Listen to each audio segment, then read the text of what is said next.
Bismillahirrahmanirrahim. Assalamualaikum warahmatullahi wabarakatuh. Selamat pagi anak-anak. Gimana kabarnya sekarang? Mudah-mudahan semuanya pada sehat ya. Pada kesempatan hari ini, kita akan bahas materi tentang analisis SWOT. Sebelum menginjak ke materi analisis SWOT, maka terlebih dahulu Bapak ingin menyampaikan tujuan dari pembelajaran hari ini. Ya, jadi dengan mempelajari analisis SWOT ini, diharapkan nanti kalian, setelah belajar tentang materi analisis SWOT, diharapkan kalian mampu atau bisa memahami tentang pengertian analisis SWOT, dan diharapkan juga kalian bisa memanfaatkan peluang usaha dengan menggunakan analisis SWOT. Lanjut. Nah, sekarang kita mulai ke materi tentang analisis SWOT. Pengertian dari analisis SWOT yaitu identifikasi dari berbagai faktor secara sistematis dan secara bersamaan dapat meminimalkan kelemahan atau weakness dan ancaman atau threats. Jadi, analisis SWOT ini bisa membandingkan antara faktor eksternal dari peluang dan ancaman dengan kekuatan dan kelemahan. Pengertian ini dikutip dari pendapat Setiawan Haripurnomo dan Zulkiflimansyah. Analisis SWOT dalam prakteknya ini mencakup ke dalam 3 hal atau 3 langkah utama. Pertama, kita harus memahami kekuatan dan kelemahan dari organisasi atau lingkungan secara internal. Kedua, kita harus mempelajari lingkungan organisasi dan memahami peluang serta ancaman yang ada di dalam lingkungan tersebut. Terutama lingkungan eksternal atau lingkungan dari luar. Ketiga, kita harus bisa menganalisis kekuatan apa yang dapat dimanfaatkan untuk mengambil keuntungan dari peluang yang didapatkan. Dan kelemahan apa yang bisa membuat halangan atau masalah saat menghadapi ancaman tersebut, sehingga dapat direncanakan strategi yang lebih baik lagi. Hal-hal yang perlu diperhatikan dalam melakukan analisis SWOT. Jadi ada beberapa saran yang perlu dilaksanakan dalam melakukan analisis SWOT. Langkah ke-1, kita harus bisa mengidentifikasi kelemahan dan ancaman yang paling urgen untuk bisa diatasi secara umum pada semua komponen. Langkah kedua, kita harus mengidentifikasi kekuatan dan peluang yang diperkirakan cocok untuk upaya mengatasi kelemahan dan ancaman yang telah diidentifikasi pada langkah pertama tadi. Dan yang ketiga, kita bisa memasukkan butir-butir hasil dari identifikasi yang telah kita lakukan, baik dari langkah ke-1 maupun langkah yang kedua. Proses dan output yang akan dihasilkan dari kegiatan analisis SWOT tadi. Dalam analisis SWOT di sini, ada 2 faktor yang perlu diperhatikan oleh kalian. Faktor tersebut bisa berupa faktor internal, juga bisa faktor eksternal. Faktor internal atau faktor yang berasal dari lingkungan organisasi itu bisa berupa kekuatan dan kelemahan, yaitu strength dan weakness. Sedangkan faktor yang kedua atau faktor eksternal yang berasal dari luar lingkungan organisasi Sedangkan faktor yang berasal dari luar lingkungan organisasi atau faktor eksternal, peluang atau opportunity dan ancaman atau untuk faktor internal atau kekuatan di sini kita bisa lebih menekankan pada hal apa yang akan dilakukan atau apa yang harus dilakukan dengan baik sehingga nanti menghasilkan juga hal yang baik.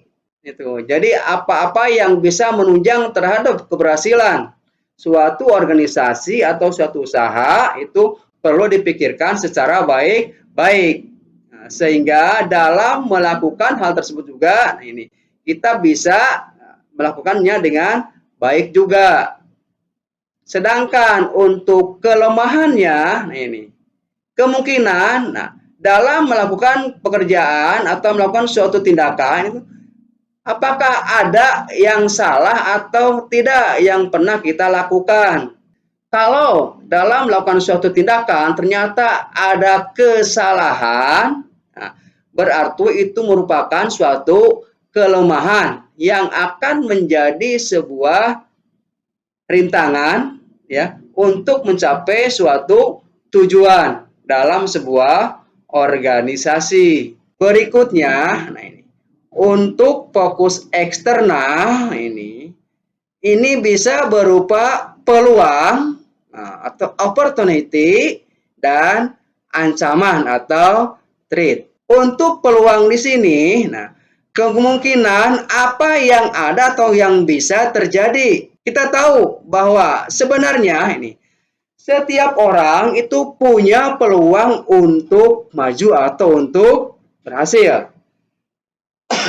Termasuk kalian semua. Nah, kalian juga sebenarnya bisa menjadi orang sukses. Bisa menjadi orang yang berhasil. Asal kalian pandai memanfaatkan peluang yang ada.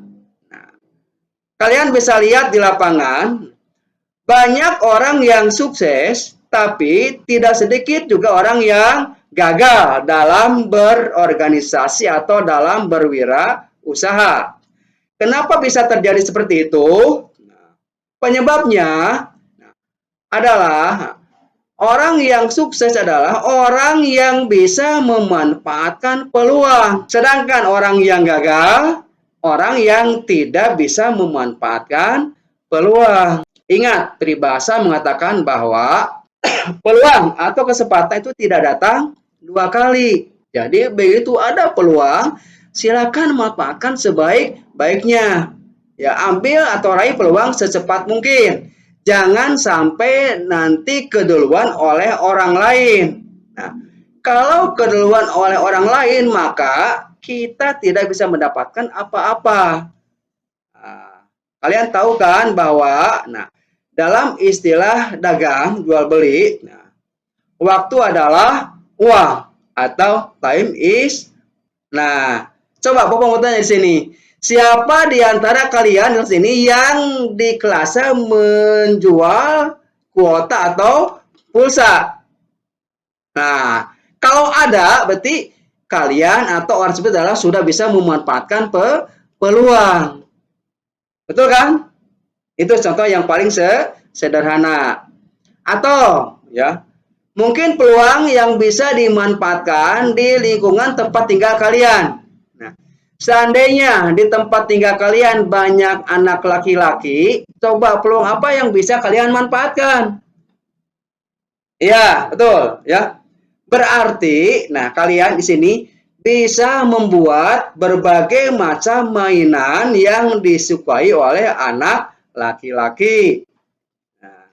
Bisa itu berupa mungkin pistol-pistolan atau juga mobil-mobilan, ya. Atau juga mungkin mainan layang-layang lah yang paling disukai oleh anak laki-laki. Nah, bagi siswa perempuan juga bisa memanfaatkan peluang di lingkungan tempat tinggal kalian itu dengan cara membuat berbagai macam mainan khusus untuk anak perempuan. Contohnya bisa berupa boneka-bonekaan atau juga berupa aksesoris untuk anak-anak. Kemudian untuk ancamannya apa yang mungkin terjadi kesalahan atau menjadi permasalahan yang bisa mengakibatkan usaha kita atau organisasi kita mengalami kegagalan. Pada dasarnya, yang namanya ancaman itu bisa datang juga dari dua faktor. Ada faktor internal, ada juga faktor eksternal. Kalau dilihat dari faktor internya, ya, maka ancaman itu bisa datang pertama dari pengusaha itu sendiri atau juga dari pengelola usaha itu sendiri. Contohnya, seandainya pengelola usaha tadi tidak bisa memanage usahanya dengan baik, tidak bisa menjalankan fungsi kepemimpinannya dengan baik, ya, tidak bisa menggunakan atau memanfaatkan, melaksanakan prinsip manajemennya dengan baik, apakah itu planningnya, perencanaannya, apakah itu organisasinya, ya, atau pengorganisasian para karyawan dan pekerjaan yang harus dilaksanakan oleh masing-masing orang, ya. Itu juga tidak bisa atau juga bisa dia melakukan kesalahan karena tidak bisa melaksanakan pekerjaannya dengan baik atau activating dan controlling atau melakukan pengawasan. Itu bisa menimbulkan adanya kerugian. Sedangkan ancaman dari luar itu bisa datang dari pesaing. Sekali lagi ingat, pesaing adalah orang atau badan usaha atau organisasi yang membuat produk atau yang menjual produk yang sama dengan kita.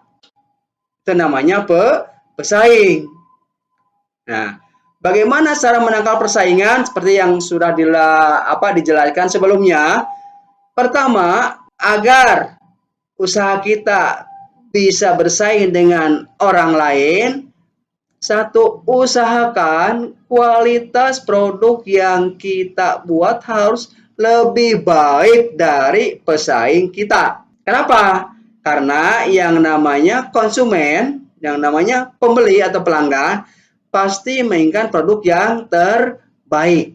Yang kedua, cara menangkal persaingan adalah, usahakan produk yang kita jual harganya jangan terlalu mahal atau jangan lebih mahal dari pesaing kita. Kalau bisa lebih murah atau minimal sama dengan harga yang ditawarkan oleh pesaing kita. Jadi keuntungannya, di samping produk kita kualitasnya lebih baik, semakin banyak pembeli yang berbelanja pada kita akan semakin banyak mendapatkan keuntungan atau laba atau profit. Nah, yang ketiga, cara menangkal persaingan di sini adalah, berikanlah pelayanan yang sebaik-baiknya atau istilahnya pelayanan prima, excellent service, istilah asingnya.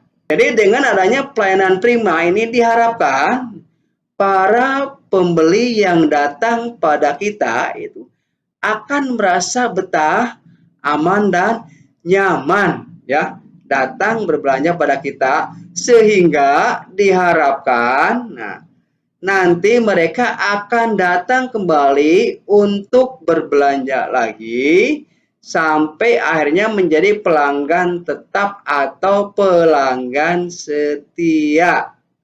Itu adalah prinsip pelayanan prima. Bagaimana caranya agar bisa menjalankan pelayanan prima? Nah, ada dua hal yang perlu diperhatikan. Nah, ini. Pertama, ya, gunakan prinsip 3A.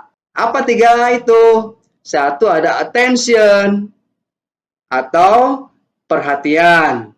Dua, ada attitude atau sikap. Dan ketiga, ada action atau tindakan. Maksudnya gimana?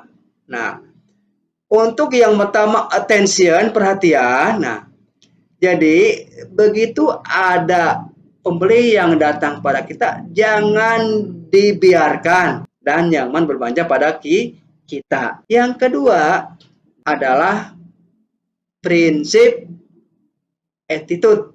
Ya, jadi setelah ada prinsip 3 ada attention, itu adalah attitude atau sikap.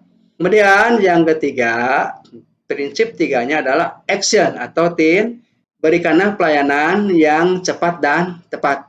Jadi, walaupun barang yang mereka inginkan tidak ada di tempat kita, tapi mereka bisa mendapatkan barang yang hampir mirip fungsinya dengan yang mereka inginkan. Kalau sudah terkumpul barangnya, silakan dikemas.